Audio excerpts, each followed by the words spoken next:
प्रिय मित्रों, दर्शकों तथा 4 वर्षीय स्नातक पाठ्यक्रम के विद्यार्थियों, आज मैं आप लोगों के बीच परंपरागत राजनीति विज्ञान की अर्थ, प्रकृति और क्षेत्र पर संक्षिप्त रूप में काम करूंगा। यह सीरीज में मेरा चौथा आप लोगों के लिए लेक्चर होगा और आपकी विषय वस्तु की समझ के लिए आवश्यक होगा। मित्रों, परंपरागत राजनीति विज्ञान व्यवहारवाद के पहले की काल अवधि को माना जाता है।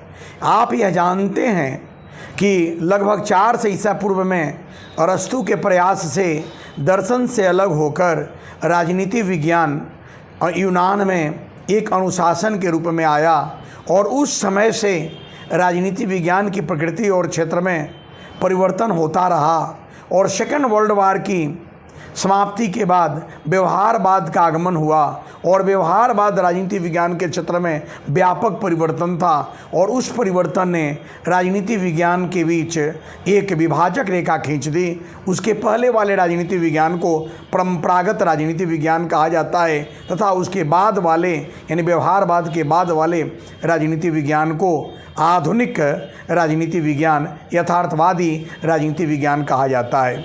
यहाँ हम लोग सबसे पहले परंपरागत राजनीति विज्ञान की अर्थ, प्रकृति और क्षेत्र का संक्षिप्त रूप में अवलोकन करेंगे। परंपरागत राजनीति विज्ञान के अंतर्गत गिलक्राइस्ट, शीले, गार्नर, अरस्तु जैसे विचारकों के विचारों का या उनके दृष्टिकोण का हम लोग अध्ययन करते हैं। परंपरागत राजनीतिक वैज्ञानिक राजनीति विज्ञान को राज्य और सरकार के अध्ययन से जोड़ते हैं तथा राजनीति विज्ञान को सामाजिक विज्ञान मानते हैं। मैंने पहले भी यह बताया है कि राजनीति विज्ञान एक सामाजिक विज्ञान है जो राज्य और सरकार का क्रमबद्ध व्यवस्थित अध्ययन करता है और यह परिभाषा अगर देखें तो परंपरागत राजनीति विज्ञान की है। मैं गार्नर का नाम लूँगा जो कहता है कि राजनीति विज्ञान की शुरुआत और अंत राज्य से होती है। राजनीति विज्ञान के अर्थ के संबंध में गार्नर की परिभाषा या अरस्तु की परिभाषा या अन्य विचारकों की जो परिभाषा है वह राज्य और सरकार से ही किसी न किसी रूप में संबंधित है। मैं एक बात और बता देना चाहता हूँ कि परंपरागत राजनीति विज्ञान को शास्त्रीय राजनीति विज्ञान या आदर्शात्मक राजनीति विज्ञान, नॉर्मेटिव पॉलिटिकल साइंस या क्लासिकल पॉलिटिकल साइंस भी कहते हैं। परंपरागत राजनीति विज्ञान या शास्त्रीय राजनीति विज्ञान को आदर्शात्मक राजनीति विज्ञान, नॉर्मेटिव पॉलिटिकल साइंस कहने का कारण यह है कि यह प्राथमिक रूप में मूल्य संबद्ध है या मूल्य आधारित है, उस पर बल इसमें दिया जाता है। मैंने अर्थ स्पष्ट किया। जहाँ तक परंपरागत राजनीति विज्ञान की प्रकृति का सवाल हुआ तो हम कह सकते हैं कि परंपरागत राजनीति विज्ञान प्रकृति से कानूनी है, तार्किक है, अधि अनुशासनात्मक है, लीगल है, लॉजिकल है और ट्रांसडिसिप्लिनरी है।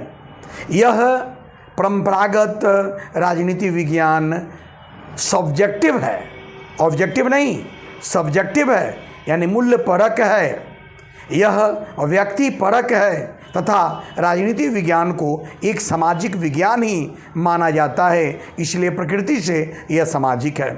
आप कह सकते हैं कि परंपरागत राजनीति विज्ञान प्रकृति से तार्किक है, वस्तुनिष्ठ है, कानूनी है, अधि अनुशासनात्मक है और सामाजिक है।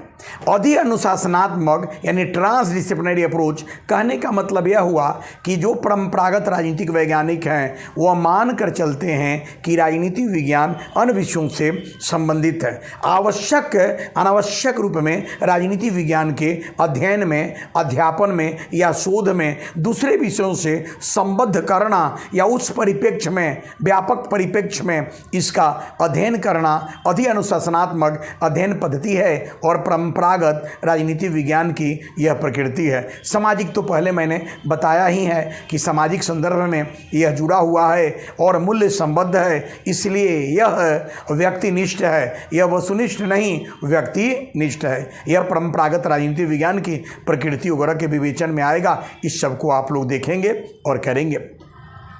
जहाँ तक परंपरागत राजनीति विज्ञान के क्षेत्र या विषय वस्तु का सवाल है तो आप कहेंगे कि यह राज्य का अध्ययन है, यह सरकार का अध्ययन है, यह राज्य और सरकार दोनों का अध्ययन है, और यह राजनीतिक प्राणी के रूप में जो पॉलिटिकल हैं केवल उनका यानी पोस्ट का या पद का, और वैसे व्यक्ति का जो राजसत्ता के सर्वोच्च और निर्णायक पद पर है या प्रबंधकीय या संगठनात्मक कार्यों को निष्पादित करता है, उसका अध्ययन किया जाता है, या राजनीति विज्ञान के विषय क्षेत्र के अंतर्गत इन बातों का अध्ययन किया जाता है। मित्रों, मैंने क्षेत्र में जो कहा है, अब सरकार के अध्ययन में आप अरस्तु को भी रखेंगे, प्लेटो कहा था, लेकिन इसके बाद यहाँ पर आप गार्नर को रखेंगे। यह सरकार के अध्ययन बताते हैं। गिलक्राइस्ट, सीले जैसे विचारकों को सरकार के अध्ययन बताए गए हैं, राज्य का अध्ययन बताया गया है, या दोनों का अध्ययन बताया गया है। इन चारों टॉपिक की आप राजनीति विज्ञान, परंपरागत राजनीति विज्ञान के क्षेत्र के अंतर्गत आप चर्चा करेंगे। मैंने पहले भी बताया, परंपरागत राजनीति विज्ञान के क्षेत्र के अंतर्गत राज्य का अध्ययन प्राथमिकता के साथ होता है। राज्य ही राजनीति विज्ञान का केंद्रीय विषय वस्तु है। राज्य के प्रतिनिधि निकाय को सरकार कहते हैं। ये इसमें सरकार के स्वरूप का, सरकार के कार्यकरण का अध्ययन होता है। तीसरा जो है वह विचार जो है वह परंपरागत राजनीति विज्ञान के क्षेत्र से संबंधित है, जो कहता है राज्य और सरकार, संस्था और उसकी संस्था के कार्यकारी निकाय, यह दोनों का व्यवस्थित अध्ययन होता है, उनसे संबंधित गतिविधियों का अध्ययन होता है। और चौथा परंपरागत राजनीति विज्ञान के क्षेत्र के अंतर्गत वैसे पद या सर्वोच्च पद पर आसीन जो राजनीतिक व्यक्ति हैं उनकी कार्य गतिविधियों का अध्ययन होता है। इन्हीं की चर्चा करेंगे। मित्रों, मैं संक्षिप्त रूप में आपको बता दिया कि परंपरागत राजनीति विज्ञान राज्य और सरकार का व्यवस्थित अध्ययन है। यह प्रकृति से वैधानिक, तार्किक, अधिअनुशासनात्मक, सामाजिक और व्यक्ति फरक है। लीगल, लॉजिकल, ट्रांसडिसिप्लिनरी, सोशल और सब्जेक्टिव, डिस्क्रिप्टिव बाय नेचर यह सब्जेक्ट है। और इसके स्कोप में you have to study of the state, study of the government, study of the both state and government, and study of the political person. यही चार की चर्चा आएंगी। फिर नेक्स्ट क्लास में मैं आधुनिक राजनीति विज्ञान के बारे में बताऊंगा। और कालखंडों में ऐसा नहीं पूछा जाता, लेकिन आप देख सकते हैं परंपरागत राजनीति विज्ञान का कालखंड जो है वह लगभग 400 ईसा पूर्व से अरस्तु से प्रारंभ होता है तथा व्यवहारवाद के आने के पहले तक, कह दें सेकेंड वर्ल्ड वार की समाप्ति तक इसका कालखंड है। इसको और डिटेल देखेंगे मेरी पुस्तक में। यह है राजनीतिक सिद्धांत पुस्तक, आप लोगों के लिए अंडरस्टैंडिंग पॉलिटिकल थियरी पर मेरी किताब आ रही हैं, उसमें भी आपको यह मिलेंगी, या दूसरी किताबों में भी, दूसरे विद्वानों ने जो किताब लिखी है उनमें भी हैं, आप लोग देखेंगे। Okay, thank you, God bless you. फिर नेक्स्ट वीडियो में मिलते हैं। आप लोग इसको लाइक करें, सब्सक्राइब करें, ताकि अधिकाधिक लोगों के पास पहुँचे और मैं अपनी ज्ञान की सीमा में आप सभी को लाभान्वित करता रहूँ। Thank you.